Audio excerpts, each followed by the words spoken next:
tango ekomaka ngai nakomi moto mpona bango.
The series on the electoral process in Zimbabwe.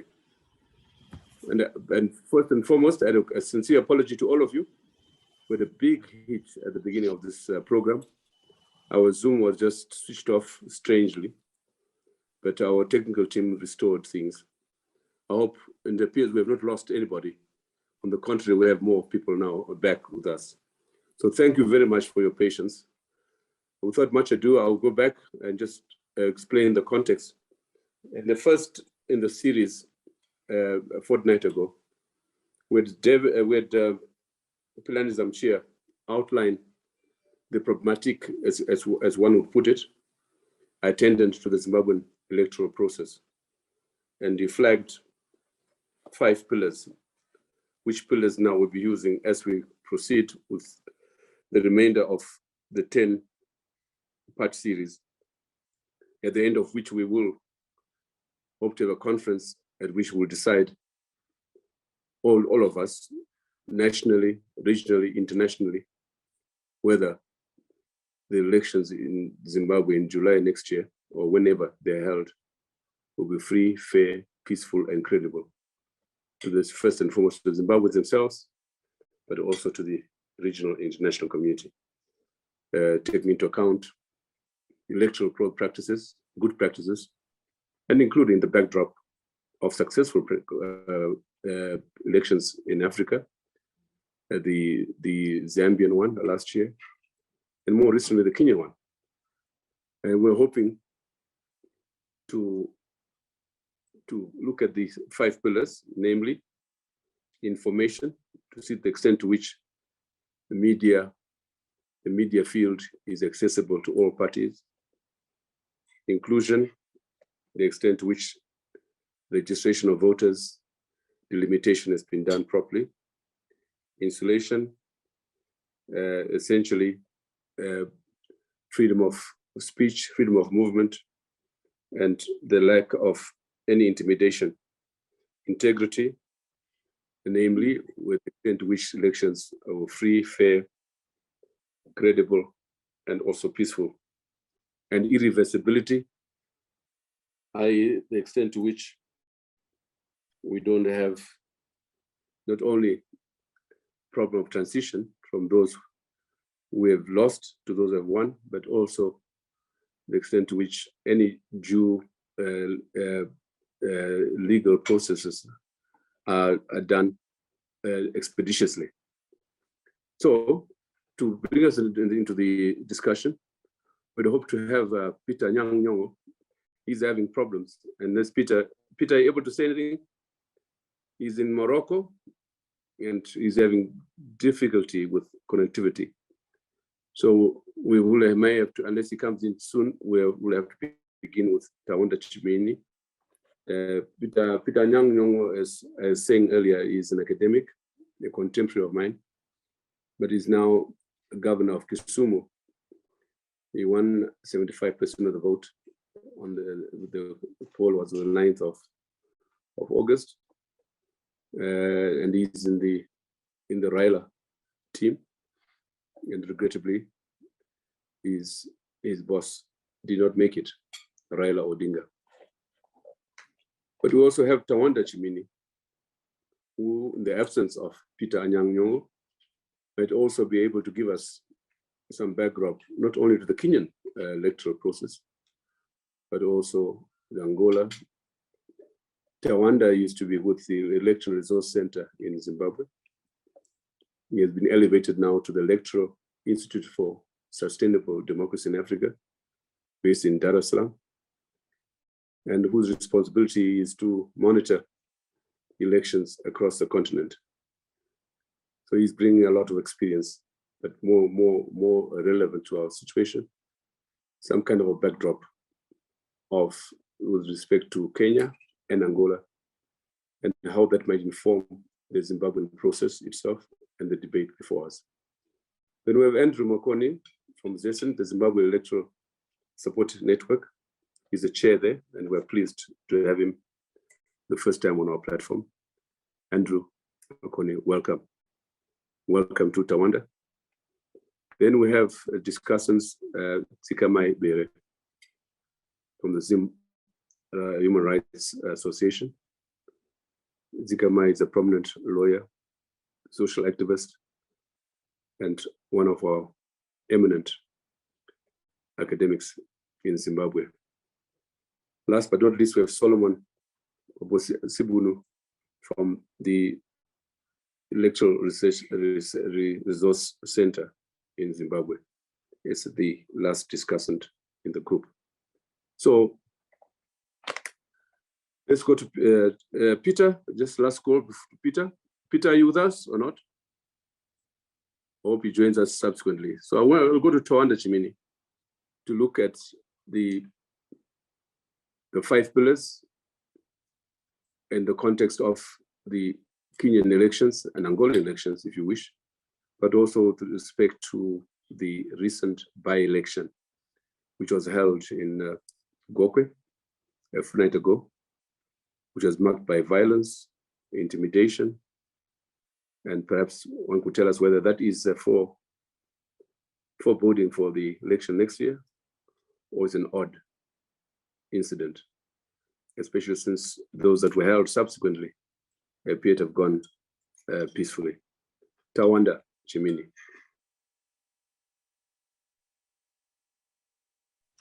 Thank you, Dr. Mandaza, and thank you to Sapes for the invitation. I wasn't expecting to be the first one to get the ball rolling, but I'll give it my best shot. So again, looking at the Kenyan election, I think part of what defined the 2022 elections the most was probably the fact that this was an election coming at the backdrop of a nullification of an election in Kenya in 2017. Where, again, unprecedented on the continent, we witnessed the judiciary actually taking a decision and indicating that the quality of elections in Kenya in 2017 did not meet the constitutional provision. And that triggered a need for a rerun of the election. That being said, it also came on the backdrop of the main opposition that had appealed for the nullification of the 2017 election, then deciding not to contest in the called for a rerun of that election. These were some of the things from a legislative perspective that created or contributed to the context in which the Kenya 2022 elections were held. That notwithstanding, you would all recall probably that part of the context also involved an attempt by the then president of Kenya, after what has been popularly known as the Golden Handshake, to try to bring disputing parties together, particularly the opposition, through what eventually became known as the BBI, the Building Bridges Initiatives. And through that initiative, there was an attempt to create an inclusive approach to addressing things that had been noted as contributing towards divisions within the Kenyan society. It was not a particularly popular initiative. There was a lot of resistance to it, but nonetheless, there was this attempt to try and create an omnibus. This came in the form of constitutional changes, legislative changes, which will try and address what had been concerns, particularly in the political terrain in Kenya. Unfortunately, this initiative also collapsed at the hands of the judiciary. At some point, it was then decided that the process was unconstitutional and it was abandoned. That being said, what I personally found fascinating was that between 2017 and right up to early 2022, all efforts at trying to give effect to the recommendations of the Constitutional Court when it nullified the 2017 elections were parked on the assumption that these changes that the court said were necessary would be implemented through the failed BBI process. So unfortunately, there was very limited concrete pursuit of reforms between 2017 and 2022, resulting in the fact that ahead of the 2022 elections in Kenya, there were still pieces of legislation that are sitting in parliament which had not been passed. So there were issues that should have been addressed from the 2017 elections, which had not been addressed. And Kenya went then to the 2022 elections without these issues having been addressed. So this was part of the context that can be said to have defined the Kenya 2022 elections. But added to that, which I think is an important element to highlight here, stakeholders in Kenya appeared to have very massive confidence in the judiciary. This is driven by a number of factors: the 2010 constitution, the 2011 pieces of legislation around the election process. So there seemed to have been a lot of confidence in the institutions, in the judiciary in particular, to the extent that ahead of the elections, it was very clear that the major contenders were already preparing to go to court, notwithstanding the results of these elections. So these were part of the issues that formed the context of the 2022 elections. For some of us who watch elections, it was very clear ahead of these elections that the determination of the outcome, regardless of who was going to win, would have to be settled in the courts. And it wasn't clear whether the stakeholders would be comfortable with the determination of the court. But what we have seen now is that there seems to be a very high regard by election stakeholders, particularly political parties, to the decisions of the courts. Uncomfortable as they may be, there is a willingness, there's a political will to still respect the decision that is taken by the courts. So all these issues, in my view, form the context of the elections in Kenya. But specific to the pillars that Dr. Mandaza highlighted in terms of information, inclusion, insulation, integrity, and irreversibility, I think there are elements here that also form the context. So in terms of, and I'll quickly just go through them and maybe we can have further discussions on this. I think in terms of, in fact, in terms of information, you would find that in Kenya, they do have a vibrant media. Interestingly enough, there is a lot of respect by a lot of election stakeholders around the public media. So the public media appears to do a better job in Kenya than what the private media does. And the explanation that has been given to explain this is that the private media is owned by the politicians, so they tend to be extremely biased in their coverage of election-related news. But there is an influx of information which is readily accessible when you look at voters making a decision in Kenya. Because of the very open media space that allows for an exchange of information. And related to that, the state institutions also have a healthy relationship with stakeholders through the frequent dissemination of information. However, leading up to the elections, particularly on the question of information, there were concerns that the Election Commission, the IEBC, was not very forthcoming in terms of its engagement with stakeholders.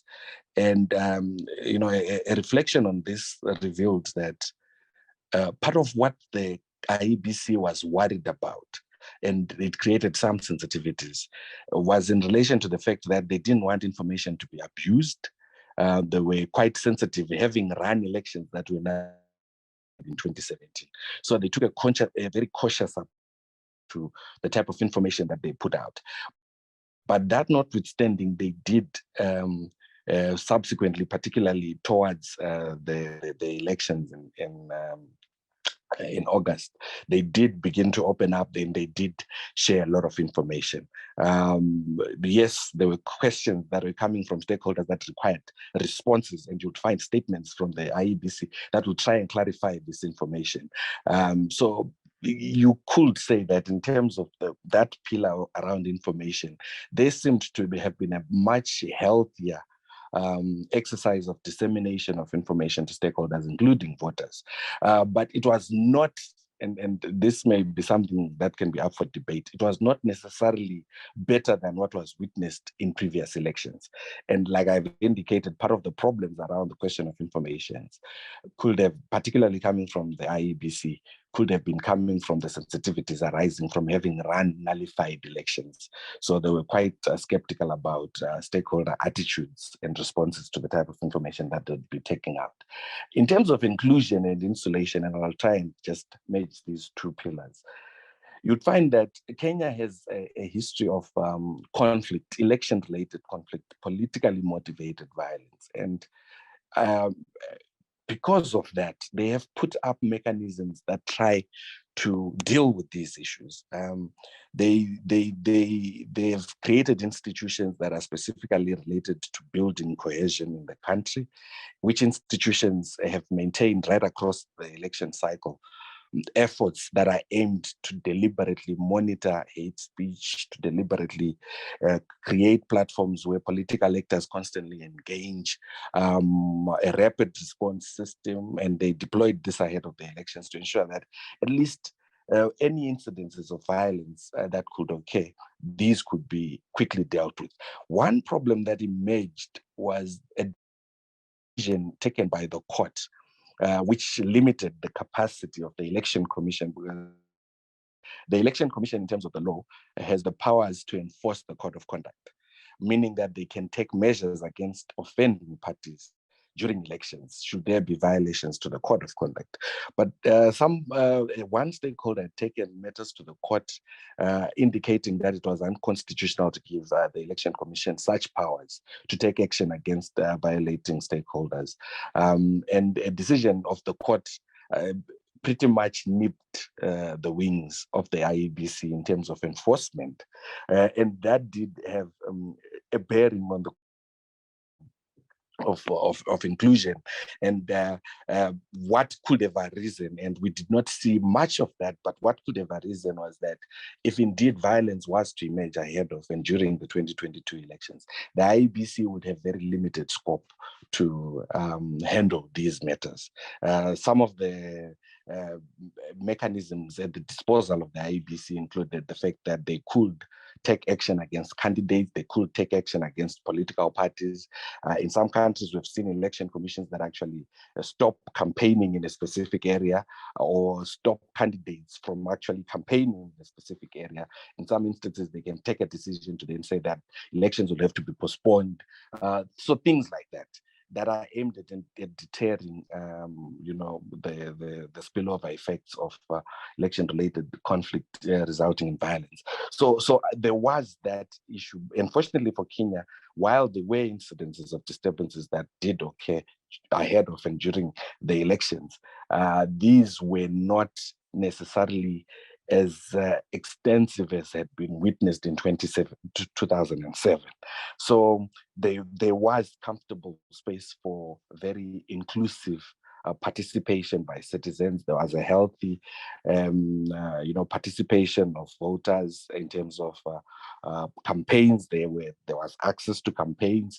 There were complaints that were registered, did happen, and so political parties felt that they were being limited in terms of using some venues, and there was what appeared to be a deliberate booking of all venues, particularly in the last weekend of the elections, by one party, which stopped the other party from accessing some venues.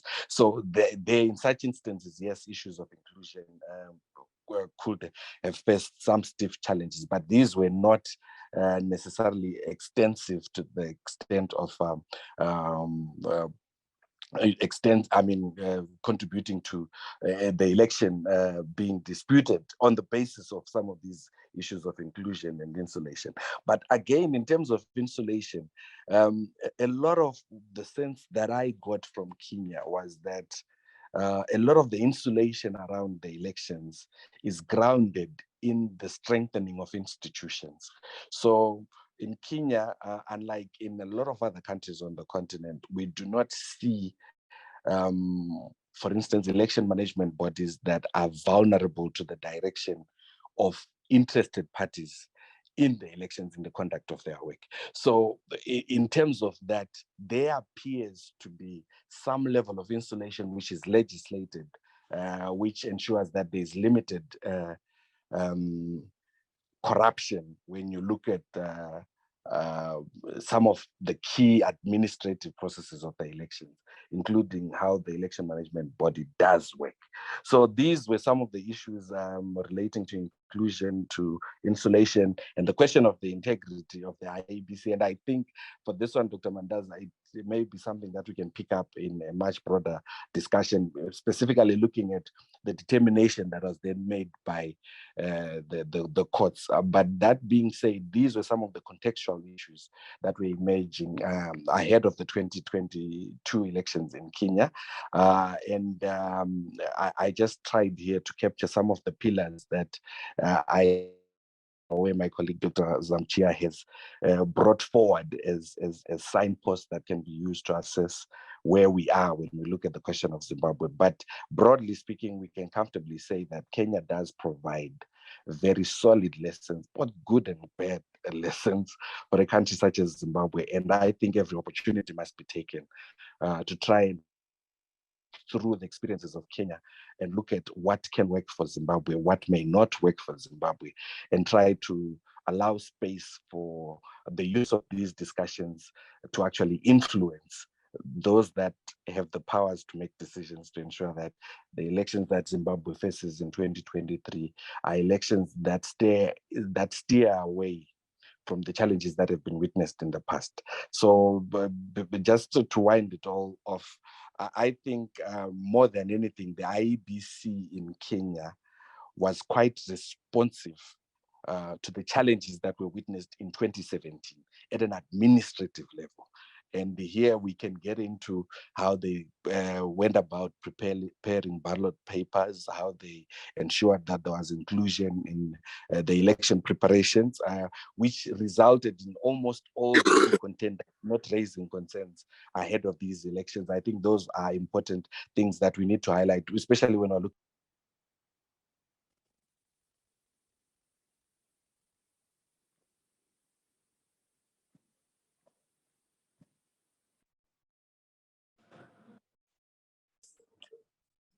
What happened? Tawanda?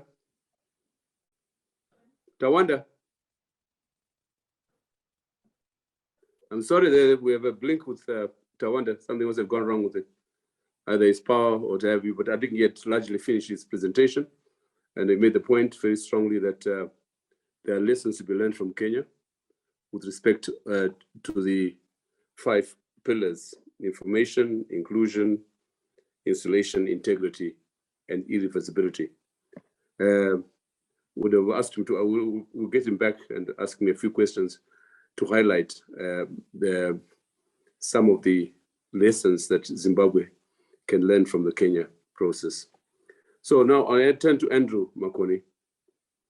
Andrew. Thank you, Dr. Mandaza, and thanks for the invitation for me to participate in this dialogue. And I'm indebted to Tawanda's broad analysis of the situation in Kenya before elections, which were held in August.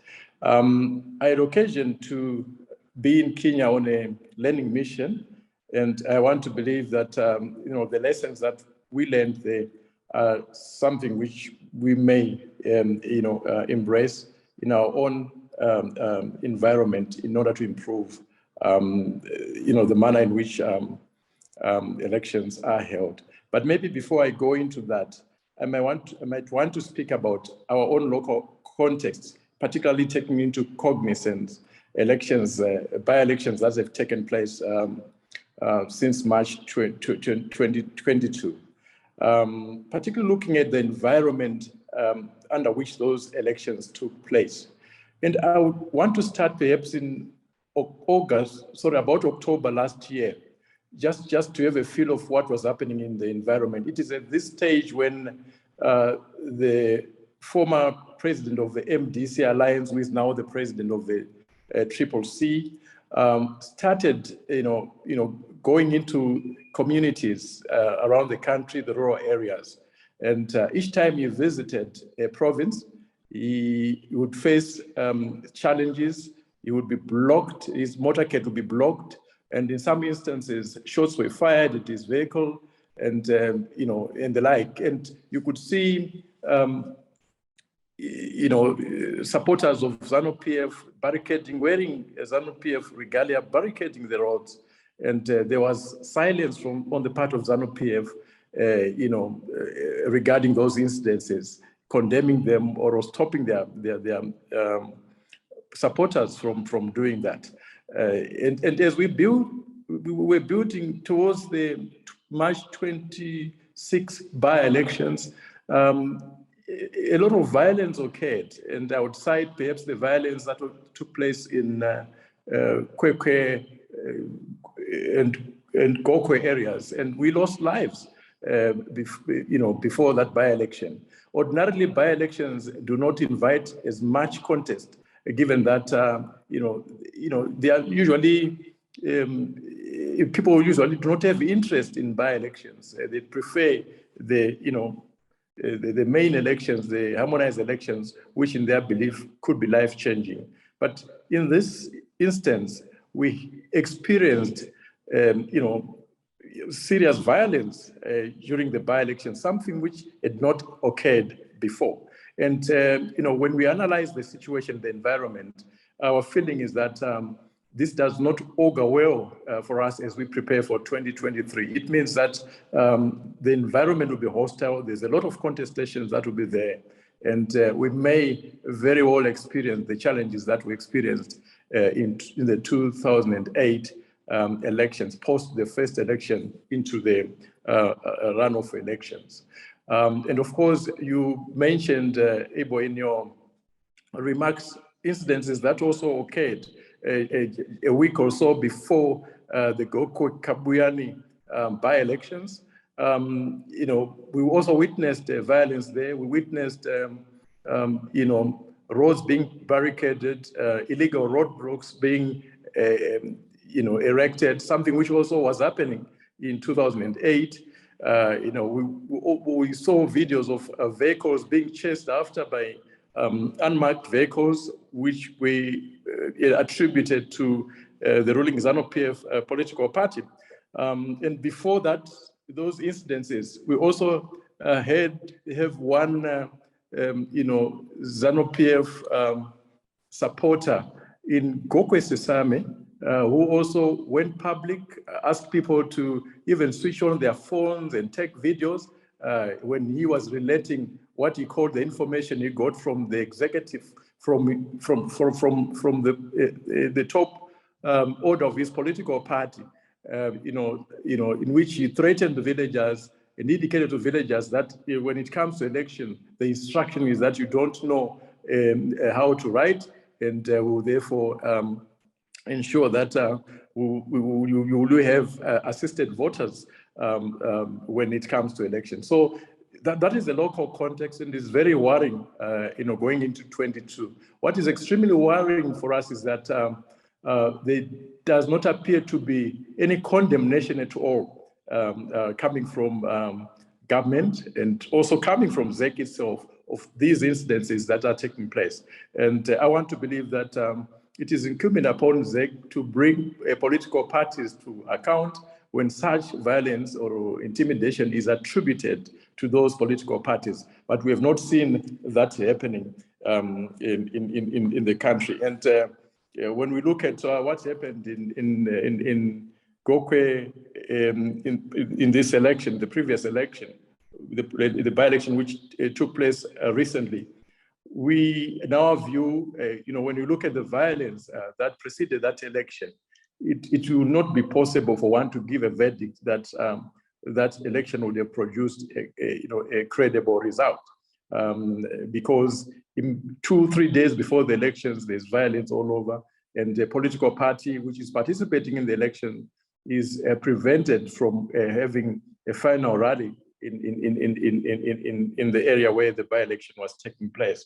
So coming to the Kenyan situation, when we were driving from the airport on the 6th, there were 2 rallies, main rallies that were taking place. I think Odinga had one rally in the same city, and William Ruto had also a rally. Those rallies were being, covered by all form of media. I tried to check on the television set, and the rallies were being, covered evenly. And I then began to say to myself, this is refreshing. And because back home, you do not see, in particular in the public media, a rally that is covered, from the inception or from the beginning to the end. What you then get from the public media in our country is possible to look at it, and deploy this technology before the 2023 elections. Then in terms of also in particular, the transmission of results, it was again electronic. And what was interesting is the fact that all the Form 34As were, which were being transmitted to IEBC, were being uploaded into a portal which was accessible by everyone. So political parties, the media, and everyone were doing their own tallies, which goes to show the level of transparency which IEBC, tried to inculcate in this election in Kenya. One worrying trend which we observed was on voter, particularly the youthful voters. They were absent in this election, and the explanation that is given is that some of them have lost interest in the elections because they do not seem to, the elections do not seem to change their lives. And each time they vote, it is the politicians that appear to be enriched at the expense of the young people. So I think there's a need both in Kenya and in Zimbabwe for some dialogue around this. Voter education has to intensify to really encourage the youth to again decide to cast their vote. And in terms of the voter population there, it was 22 million voters, but only over 14 million were able to vote, constituting about 65.4%, which again is the lowest in, as I understand, in the history of Kenyan elections. So again, it's an area which they ought to address, in as much as we also should look into encouragement of our voters to come in their numbers to participate in elections. We had occasion to visit the registrar of political parties. I raised this issue because I've seen some votes polling which is being run by ZEC as to whether political parties in Zimbabwe should be registered. When we had a meeting with the registrar in Kenya, she was clear that the institution is an independent institution. It is not embedded in IEBC. So as an independent player, it is able to independently register and regulate political parties, ensuring that those political parties adhere to the guidelines that are set for them to be registered as political parties, and sanctioning those political parties that may not be following the guidelines that are provided. So, assuming that as a country we are to move towards embracing the registration of political parties, in my view, it will be critical that the office of the registrar be an independent office and not really embedded within our ZEC, the equivalent of IEBC.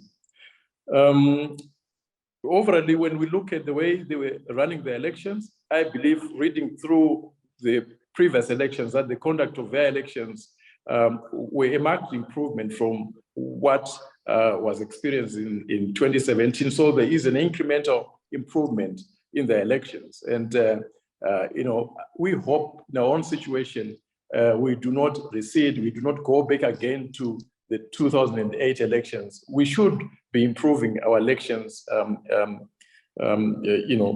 incrementally every other round of elections. I will end there in view of the challenges that we are experiencing technology-wise, so that at least some of the presenters can also share their views on this topic. Thank you. No, Andrew, we have settled the problem now, so we can. Great. So I have a number of questions to ask of you before you retire, and two questions. The first is really a comparative analysis of the electoral commissions, the Kenyan one and the Zimbabwe one. Can you give us a quick assessment in your view? Thank you. In terms of composition, in terms of integrity, right? Mm-hmm. In terms of confidence in those bodies. Oh, thank you for that very important question. When I look at the Kenyan scenario as well as our own ZEC here, I want to draw parallels, firstly, in terms of independence of institution. An independent electoral body must not only be independent, it must be seen to be independent in the manner in which it conducts its work. When I look at the Kenyan scenario, there was a lot at stake in this election. Remember, the outgoing president with his state machinery was supporting Odinga, while the vice president was left in the cold, but again, the vice president had some level of state machinery on his side. There are stories which came out, in particular in this petition, of some form of interference in the process, within IBC. But when you look at how IBC, particularly its chairperson, handled those complaints, and eventually, coming out to announce the result, you then, get a sense that there is some level of, independence that you see in the manner in which they conduct themselves. And again, when you consider the transparency in which they, demonstrated, the results were being uploaded into a portal, which they laid out to the public to access, tally and do all sorts of analysis of that particular result, which is a new thing. I don't believe that has happened in Africa before, and you know, this is a refreshing coming out of Kenya.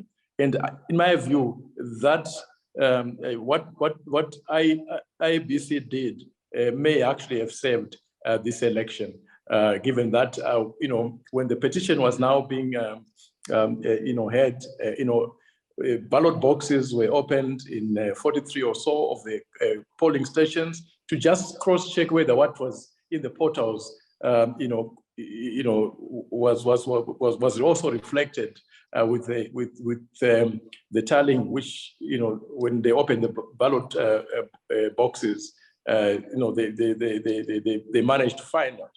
But you know, when you look at those tallies, nothing really changed. Nothing much changed. A few stray ballots here and there, but in the end, what was in the portal was almost similar to what was found in the exercise that the Supreme Court ordered that take place. So when you then compare with our situation here, when you look at the composition of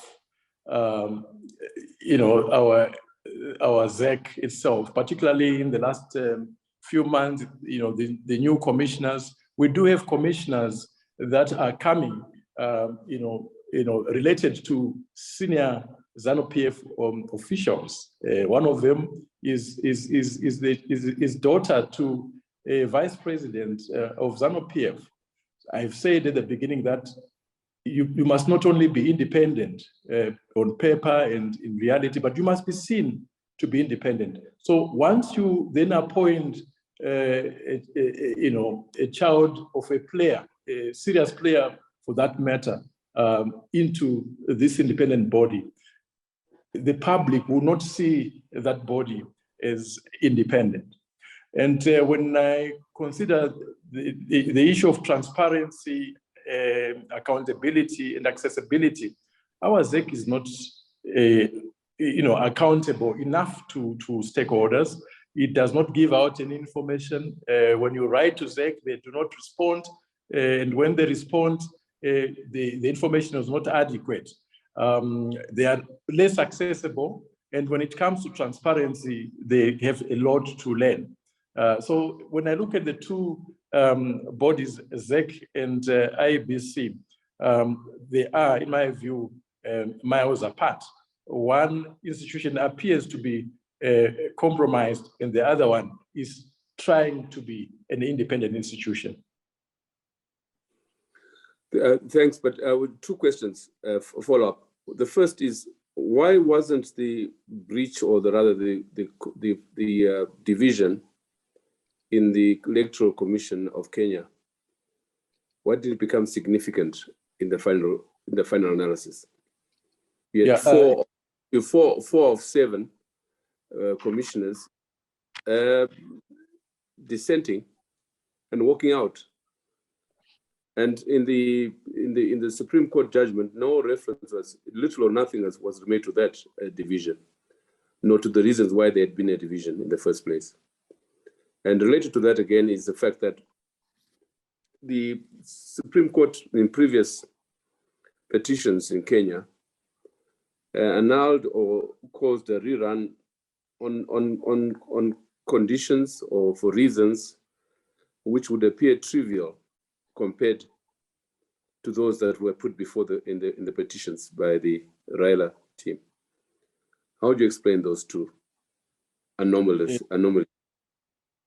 Thank you, Ibo. A very difficult question to deal with, particularly with the, you know, petitioners being clear that, you know, the effect that there was that division in the in IEBC clearly points toward a lack of cohesion and ownership of the result of that particular election, considering in particular the fact that this commission is a 7-member commission, and out of the 7 commissioners, 4 had decided to withdraw their services, so to speak. They decided not to, to be part of,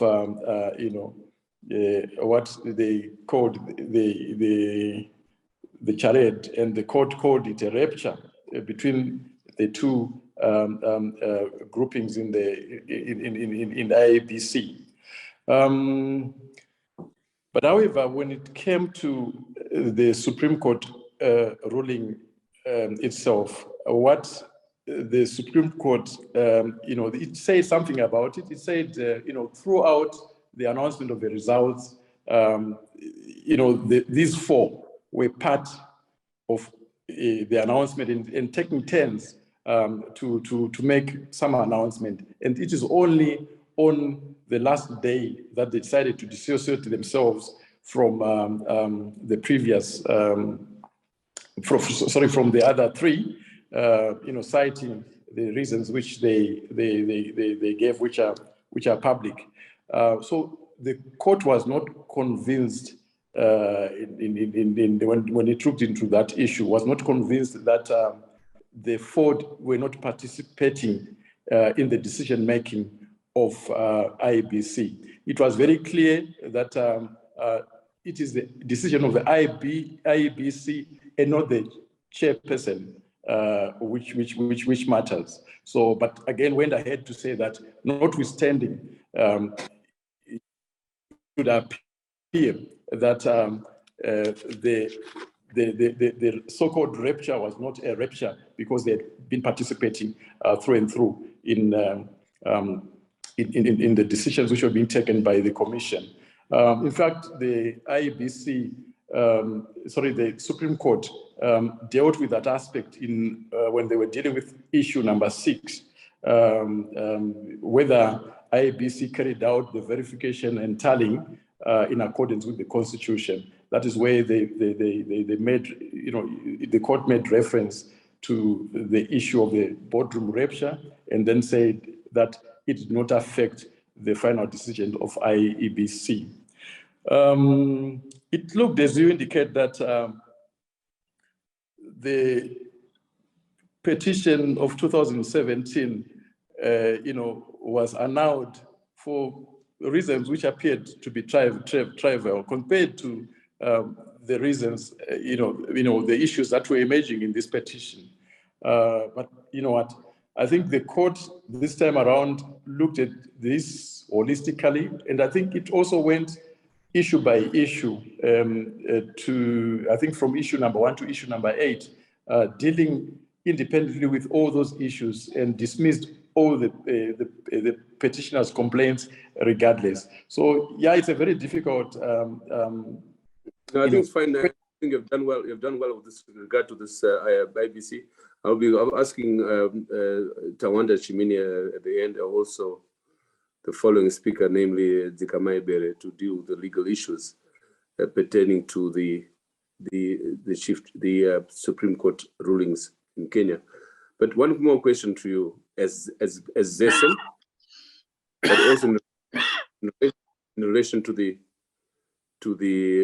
opposition movements in this country with respect to ZEC. Why does ZEC and or the state appear to act with such impunity, such as at least the four commissioners are either related directly or have some linkage to the state actors? Why is Zessen, the ERC, the 3Cs, the opposition movement, the civic groups in general, why are they merely commenting on this in passing? Why it doesn't make an issue? Not to mention the broader point which you made, that we cannot call ZEC an independent body. And if we don't have an independent body, what are the implications for elections next year? Thank you. This is a serious challenge we face. In other countries, I'm sure this issue would have already been litigated upon. But in our country, we take our time. I believe it is also contextual, given the repressive, system that we are in here compared to other countries. In fact, going into just digressing and talking about the Ugandan situation, there was a tweet from one Ugandan during this election where he said Kenyans are wondering why Ugandans are supporting the candidates, their candidates more than they do. They don't know this is our only chance to freely support any. Thank you. So it appears, when you in other jurisdictions, people are quick to approach the court and deal with this situation like this. But in our situation, there could be several factors that may have prevented or are delaying players from addressing these issues legally. One of them being the confidence in our judiciary, especially given rulings that have been taking place in the past 2 or so years, particularly the recall rulings and other related matters. And again, at the moment there's this war that is there. As civic society organizations do not know where they stand, whether they'll be able to operate, with this PVO amendment. So those things may be playing out. I don't want to be prescriptive here. I'm merely saying to myself, why are people not acting? And I'm thinking, such factors may actually be delaying, people from taking up these issues. But in other situations, again, even individuals who are affected by these decisions can actually approach the court and seek relief. I am not aware at the moment of any litigation, but I believe that there could be some litigation that may have been comments around these issues or are being contemplated, but I'm not aware. But it's said that we are not acting. It's said that political parties that are affected by decisions such as these are not also acting, particularly the opposition political parties who are directly affected by partisan appointments. Thanks, Andrew. Zigama Ebere, can you take up this question for us? Why such lethargy or even indifference in the face of blatant abuse of the electoral laws in this country, especially when it comes to the status and conduct of ZEC? Can you come in, please, Zikamai? Yeah. Thank you very much, Dr. Mandaza. Yeah, I think the previous speakers, have done justice in terms of giving us an insight into the Kenyan elections. Yeah, so I will just highlight a few things, Dr. Mandaza, in response to your question. I think there are a number of issues that promote the kind of impunity that you are speaking about. First, I think the issue of managing election-related disputes is very important. And I think as the colleagues who were in Kenya have spoken, in Kenya, there is overwhelming people's confidence in the judiciary. And understanding that the judiciary is not one political party's political strategy. But when you then come back to our country, it is not like that, which is why we then begin to see the kind of impunity that we see, the audacity to violate electoral principles with impunity. It comes from the very fact that there is ample evidence that our election dispute resolution mechanisms do not have the confidence of the people and are most likely believed to make decisions that favor the ruling party.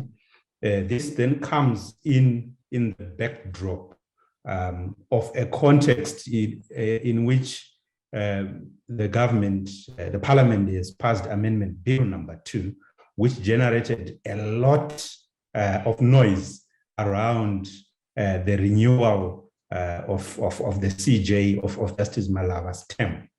Him coming back to the bench, even contrary to what the Constitution allowed.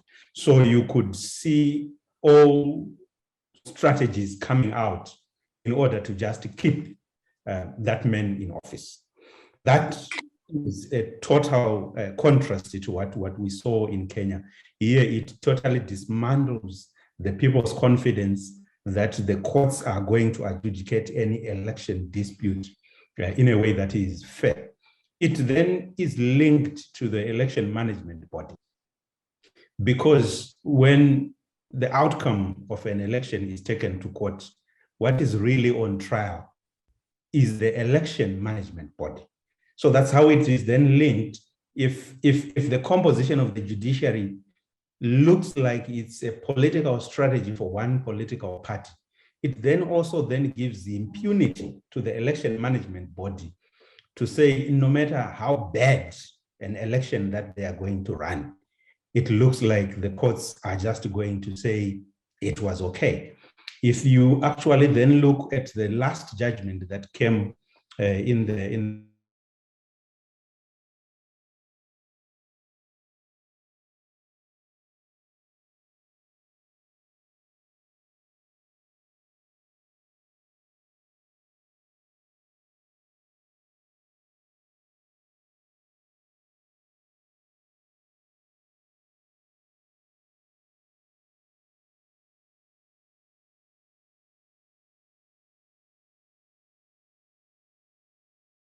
violence architecture, making itself more visible in other forms.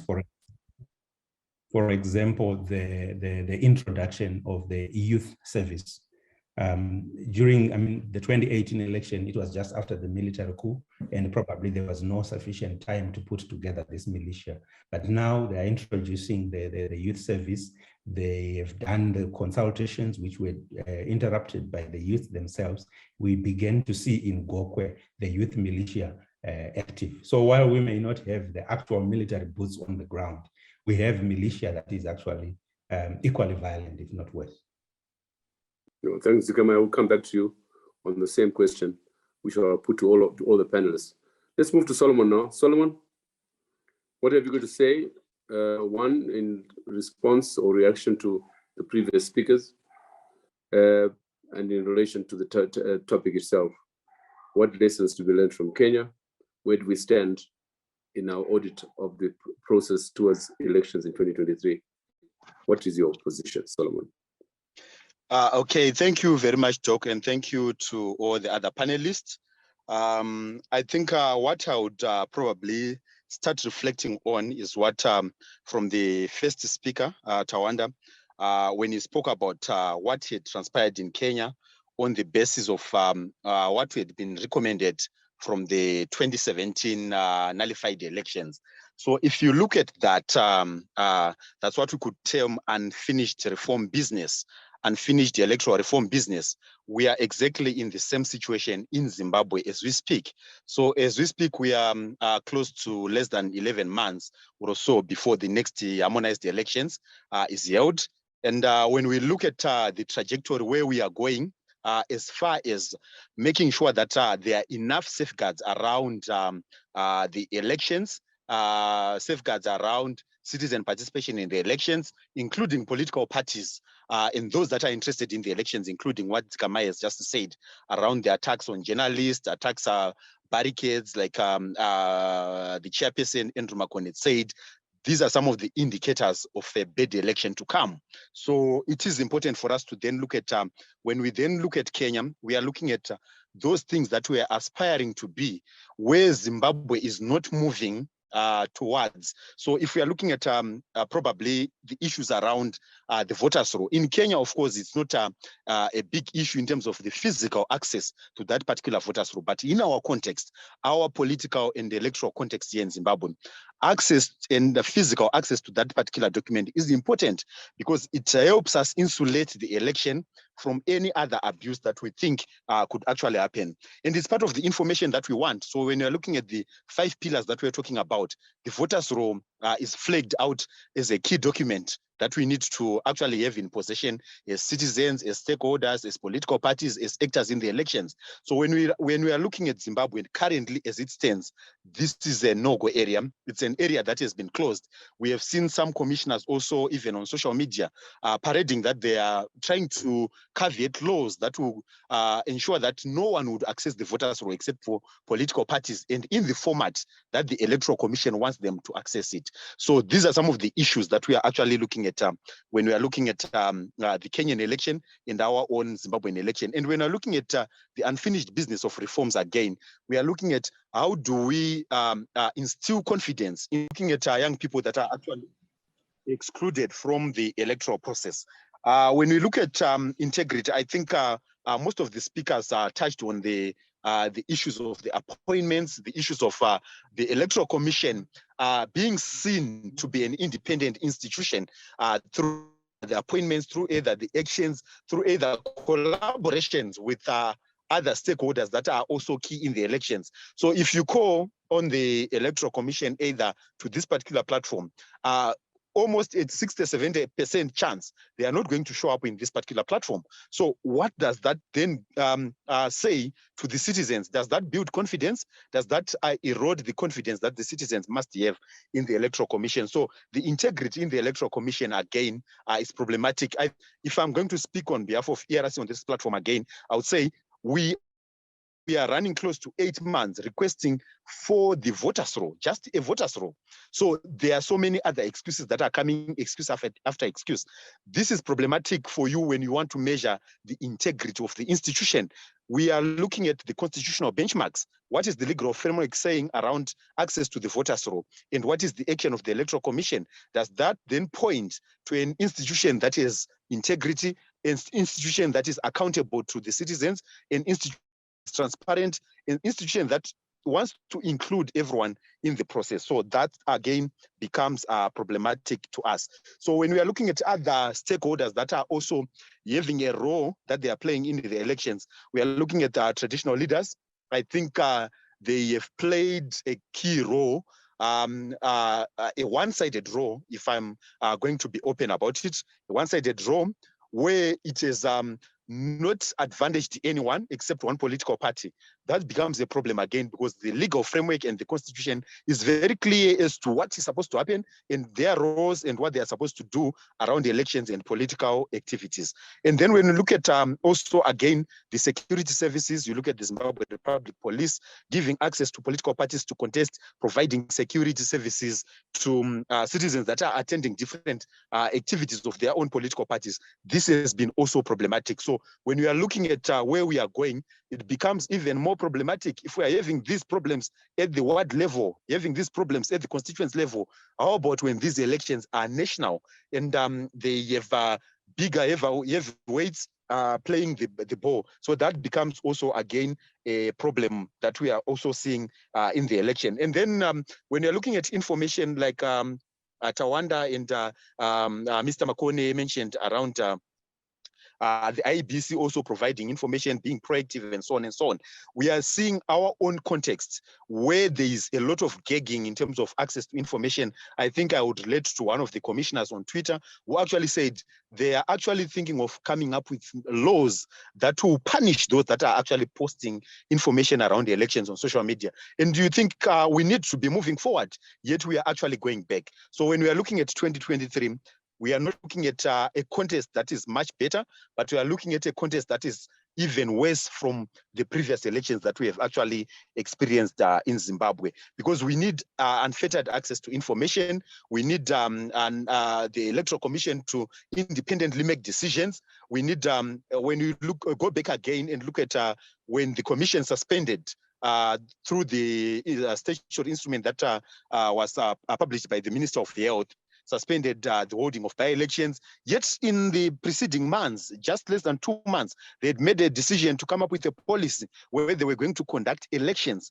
during COVID times. So when you look at all these other small components, you are looking at the Electoral Commission that will not be in a position to probably deliver an election that will be considered free, fair, and credible. Because when we are looking at free, we are looking at other institutions that are also contributing. If the Zimbabwe Republic Police is letting go people that are violating rights left, right, and center, and then those people are also disrupting meetings and so on and so on, and then they are being left out to do that, then the contest will no longer be free.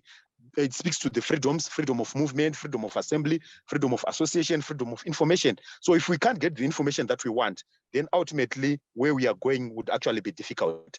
I will point lastly to the issue of the integrity of the elections. When we are comparing Zimbabwe to Kenya, the IEBC in Kenya allowed, I think it was public, if you go on their Twitter, on their different social media handles, you saw that they allowed media houses to run their own parallel vote tabulation, and other stakeholders that were interested in the election to also compute and see what was actually coming out. This is key in building confidence and trust. And in our case, you then find that it becomes difficult when media houses starts to do that. In previous elections, a lot of other people have been arrested for announcing or for pronouncing what they would have seen at their different polling stations. But in Kenya, we could follow from different media houses, but the result would actually be the same. So that's the integrity that we want to see in our own elections. And I think we are still a bit far to get to that particular point. We have an opportunity, but we are still far to get to that particular point. I think these are my submissions, Doc. Solomon, you said we have the opportunity. What are the opportunities to rectify this messy situation you're talking about? What are the opportunities? Do you see the possibility of reforms before the elections? Do you see a possibility of us even approaching the standards that are already set by Kenya, by Zambia, and indeed by our neighbors in South Africa, where there's been little or no dispute after an election since 1994. Isn't this a very depressing situation that we are faced with? And yet you say there's an opportunity. What are the opportunities for rectifying the problems? Okay. Thank you very much, Doc, for that question. I think where our opportunity lies is where we have all these stakeholders also being interested in pushing the agenda for making our elections, for improving our elections. So in 2018, there were different recommendations that were made. And it's an opportunity because a lot of other people, a lot of institutions, a lot of missions that came into Zimbabwe recommended almost similar things, almost it could be about voter registration, it could be about voter education, it could be about political party registration, it could be about ballot paper design, distribution, and so on and so on. That tries to promote access to information, the integrity, installation of the election, and irreversibility of the election. That's an opportunity that we actually have. Where we might actually be lacking is the political will to push these reforms. So if the Minister of Justice, if ZEC, if there's a proposal in Parliament, there are proposals in Parliament, there is a proposal from the Zimbabwe Electoral Commission, we still have a door, a little door that we can actually push for these reforms and implement those. I was having a conversation with a colleague from Zambia who was actually saying, who was here under the Commonwealth in 2018, and he was saying, if you take the same Electoral Act that you have and the Zim Constitution that you have, and you give it to the Electoral Commission of Zambia, we'll still be able to run the election without improving anything. But in our case, we are trying to insulate every other detail and every other full stop and a comma, because we think that there is something that would happen around compliance. So we need make compliance with what is already existing. That's the first step. We need to comply with what is already existing. Why would you ban a political party meeting? Why would you disrupt a political party meeting when the Constitution says everyone has a right to? So let's respect those rights. That's the first opportunity, because the Constitution is very clear on that. So we need compliance. We need to then beef up the little areas where we think there are a bit some loopholes. But generally, when you are looking at the legislative framework, we are not that far away from what is ideal. So it is important that the political actors shows political will and can push for this. If people could push for Constitutional Amendment number 2 in such a short space of time, we could push for the same and its implementation. So that's a window of opportunity again. And the different stakeholders are also interested, but we are not seeing the will from the stakeholders, the EMB, the Electoral Commission. They were invited to Kariba, they're invited to different platforms, and they don't show up. Yet we are trying to build the confidence of that same institution. We are trying to restore the trust that the citizen must have in this institution. So these things are simple things that simply require key institutions, key individuals to make decisions, and then we are good to go. We would have our elections, and then I think we would have surpassed our own expectation. But as it stands, without political will, without the Electoral Commission also accepting that there are other players that they also need to consult sincerely, without necessarily window dressing, I think we will not be going anywhere. But sincerity is also important in our elections. Thank you very much, Solomon. Well, I'm so sorry that we have lost half of our participants due to the technical problems we had tonight. It's something we have to attend to, but be confident in the fact that everything is recorded. There will be a YouTube recording. There will be a transcription of these proceedings, each one of them, and we'll be able to send you a record of it. Also follow our website, SAPES website, RAW website. You will find these proceedings as you wish them to be. We have some minutes for 15, 20 minutes for discussion. Again, I say I apologize sincerely for the issues tonight, which we have now lost at half. And I'm grateful to those of you who have come back, notwithstanding the problems we had tonight. And I invite you to raise your question, to raise questions, raise your hands, comment as you wish. And at the end, I will be asking our panelists to give their closing remarks. I'm sorry that Peter Nyang was not able to join us, but I'm glad that all the other participants, Tawanda, Andrew, Zikamai, and Solomon, have played their part very adequately. Any questions, any comments?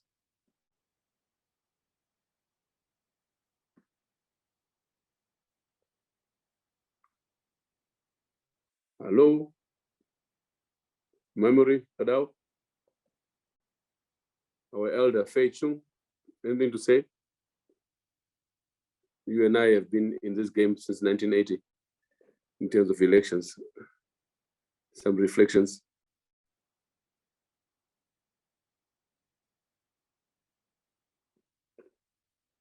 Tony?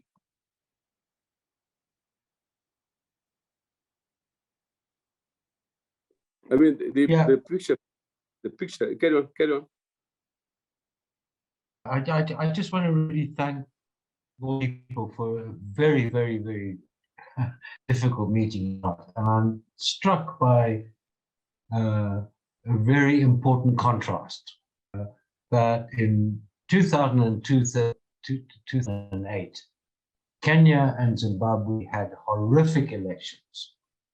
And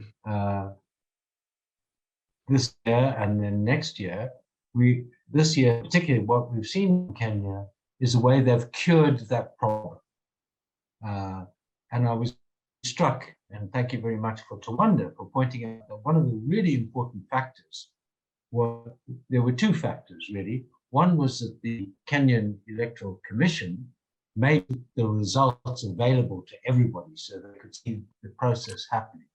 And secondly, that the Kenyan people had confidence in the judiciary. Now, I think the two factors that are wholly absent here and are massive for creating the confidence in elections. And I would hope that our speakers in the end might focus particularly on those two particular issues, how you cure the problem and how you resolve the problem. Thank you. Thank you. Anybody else?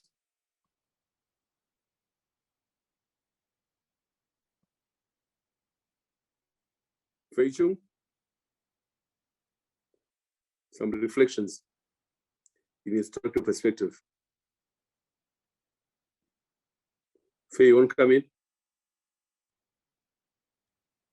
Isaac, come on. I think it's Fei here. I think the main points that I got was really that the two things, the Zimbabwe Electoral Commission on the one hand, and the fact that they had an independent election body, which are unrelated to ZEC. I think they need to be separate bodies and they need to be selected differently rather than appointed by the government. Is that too late now to have that faith in time for the elections? And how do you explain how do you explain the apparent impunity with which the state is behaving with regard to elections? The impunity even of the members of ZEC. Each time the chair of ZEC speaks, she speaks with such arrogance. It's incredible for a body which is supposed to be independent. You know. My view is very straightforward. I think the arrogance is usually a sign of weakness. So we actually have a very weak government and we have a very weak system. I think ZEC, as pointed out, is very weak. So when we have 2 or 3 very weak systems, the whole system is weak. Whereas in the case of Kenya, it looks like independent of the now ruling government, which is being replaced, making its views clear. The institutions there were able to look at the professional integrity that they represented, rather than obeying the power that was above them. A profound statement. Arrogance is often a reflection of weakness. Thanks, Faye, for that. Let's go back to the panelists and let's close the session. Solomon, your last words in terms of an assessment and audit of the process toward the 2023 elections as of now. Solomon, then I'll be coming to Zikamai, then Andrew, and Tawanda, last but not least. Thank you, Dr. Mandaza. I think we are in a difficult situation, which requires a lot of resilience in terms of those actors that are pushing either the agenda for reform, inclusion, access to unfettered access to information, those that are looking at insulating the electoral process. All of the hands must be on the deck. I think that could be what I could say. All our hands must be on the deck, and we must actually prepare for the elections, knowing that all these other submissions are also 50-50 chances that we are likely to have a repeat of a bad election, because we have had bad elections. Kenya has had a bad election in the previous, and they have tried to move from that precedence. Of course, there could still be other pockets where people are not satisfied with this process and this outcome and so on and so on. But at least there is a semblance of cohesion as the people move forward. But in our case, we look at whatever happens after the election. It's none of anyone's business. Those that would have won must actually move and lead the country, no matter the direction which the country is actually taking. They don't care. So it's important that we look at these reforms, these proposals, as a way to improve the election and to improve the livelihoods of the people and to improve the standards of the living for all the people. So it's important that we look at that. My reflection on the registration of political parties and the role of probably the independent electoral management board in that particular process. I think one of the things is that if the environment is not right, even if you propose certain things, those things will not work. So let's comply first with what we already have. And then we then propose these new laws and so on, new arrangements. So like Faye says, if we have weak systems, then no matter how many laws, how much weight they have, will still be at the same position. So it is important that we comply. We have people that are willing to comply with the law. They don't show the arrogance that we see in the election management body, and then we move in that direction. Otherwise, these are my parting words. Thank you. Thanks very much, Solomon. Let's have Zikamai, your parting shots. Yes, thank you very much, Dr. Mandas. Yeah, I think I'm in agreement with the previous speaker. We are faced with a very serious situation where there is really no political will to hold a credible election. It looks like it's a matter of ticking the boxes. We're just going to be performing an election. What needs to be done if we are serious about an election? First, we need to abolish the National Youth Service. It's going to be a significant dent on the next election as it was in the previous elections. Amendment Bill number 2 needs to be cured, the one that extended the length of Malawa's term. The PVO bill must be abandoned because without human rights groups in the communities, violence is going to go off the roof. The patriotic bill or the amendments to the criminal law code, which the government has announced, needs to be abandoned. ZEC needs not only be independent, but needs to appear also to show that it is independent. Those appointments are a scandal on ZEC, and it appears they have no intention even to pretend that they are independent. If these things are not cured, we just have to forget about an election. It's just a performance. Thank you for that beautiful summary, which we take note of. And I hope our technicians have recorded that. It's about the best summary we've had since we began this series, in addition to Zamchia's last week, last webinar. Now move to Andrew Makoni. Yes. Do we have the ingredients of a free and fair election in Zimbabwe? I would say no. We need a genuine conversation as a people. We need an all stakeholders platform to talk about these things, to discuss about what electoral reforms are required. Of course, Zesni and other players have been pushing and pushing through Parliament to have a new model electoral law, but so far we have not seen anything. A new law that comes into effect 6 months before an election will not apply in respect of that election. So reforms that must be put in place now. We do have a good constitution. We have a semblance of an electoral law, but our laws and our constitution lack the spouse, lack a life, lack a spirit, what the previous speakers have been referring to in their summary. So we must embrace a spirit of respecting our institutions, of respecting our laws, which at the moment is lacking. We may have a new electoral law coming into place next year, but without these things resolved, without us living, the spirit of constitutionalism, the spirit of respecting those laws, we are heading nowhere. Lastly, one practical thing which I believe we can do is that Zimbabwe signed into law the Charter on Governance Elections, the African Charter on Democracy, Elections and Governance.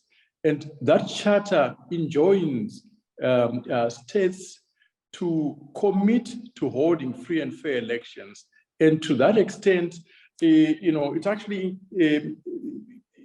encourages political parties in a country to sign a code of conduct, committing political stakeholders to conducting genuine elections, to eliminate all forms of violence, and for the stakeholders to accept the results of the election or challenge them through exclusively legal systems. So this is an opportunity. Zimbabwe has signed, this into, we have domesticated it. We have deposited our instrument, and in terms of Article 17 of that charter, this is the commitment which countries are obliged to make. So I think we should push for this code of conduct and push that the political players going to elections next year sign this publicly, committing to conducting, elections that are free and fair, and also committing to accepting the results of that election. I will end here. Thanks very much, Andrew. Thank you indeed. Very powerful statement. Tawanda Jimini. Thank you, Dr. Mandaza, and thank you to the colleagues that have pretty much given a very comprehensive summary of what needs to be done when you look at Zimbabwe. But from a regional and continental perspective, I think what should be reinforced and should have been reinforced from the word go when you're looking at elections is the issue that elections are public processes that should be conducted for public good. This is the benchmark that is there regionally. This is the benchmark that is there continentally. So bodies tasked with administration of elections must view elections as such. They are not holding them for themselves. They are holding them for the people. So there has to be very strong elements of accountability. There has to be very strong elements of being responsive to the concerns of stakeholders. Secondly, I think there is an issue of compliance with what is already provided for. We have discussed the issue of the implementation of reforms, which is crucial, and mind you, reforms have to be time-bound. So getting some reforms being implemented on the eve of the elections without allowing space for them to actually be tested to see their functionality is also an issue. So the compliance with the provisions of the law needs to be emphasized. When you look at by-elections, we may need to ask stakeholders in Zimbabwe whether all the legal provisions have actually been complied with. The setting up of special investigative committees in terms of Section 133 of the Electoral Act, which should deal with issues of violence that colleagues have been raising here. How far has that been complied with, and what has been done? Because the Electoral Act does provide for that. So the issue of compliance is a crucial element that has to be looked at and pursued. Thirdly, there is the question of oversight and scrutiny of the process. The trends that we continue to see on the continent is closure of space around the extent to which election stakeholders can scrutinize the electoral process.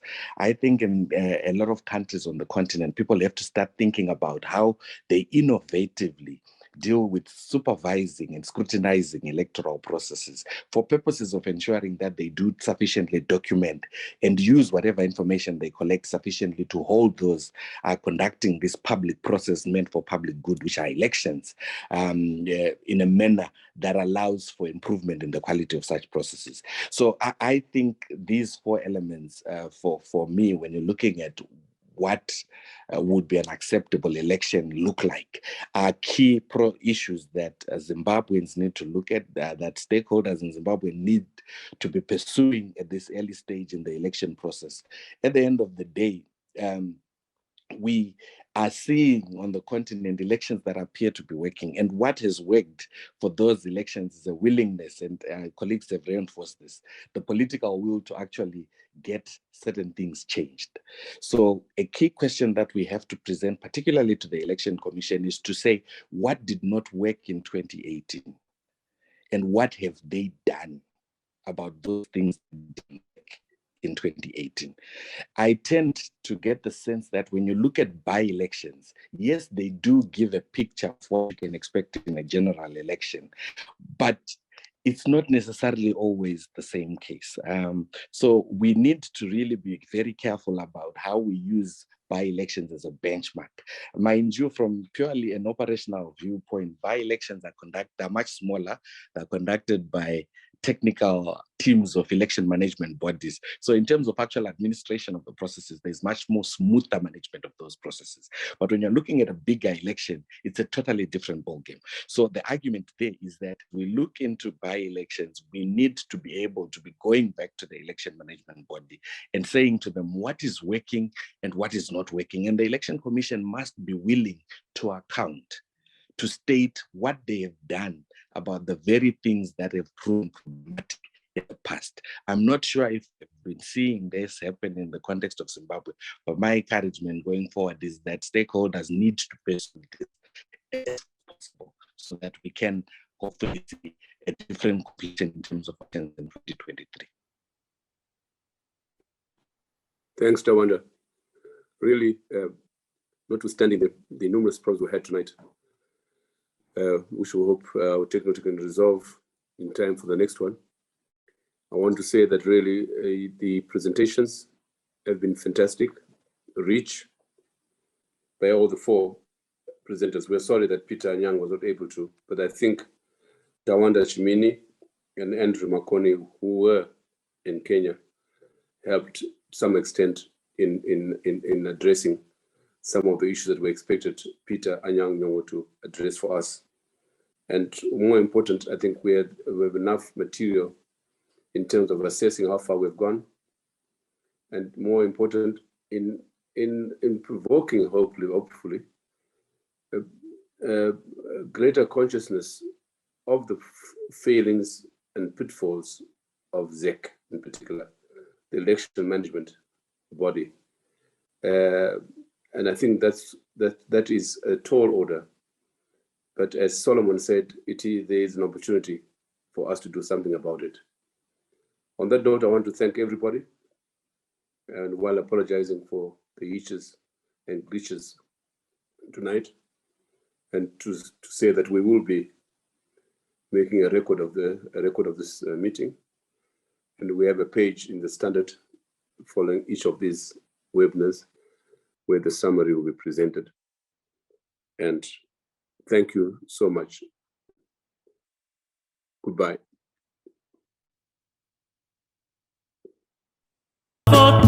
Tango ekomaka, kaina komi moto.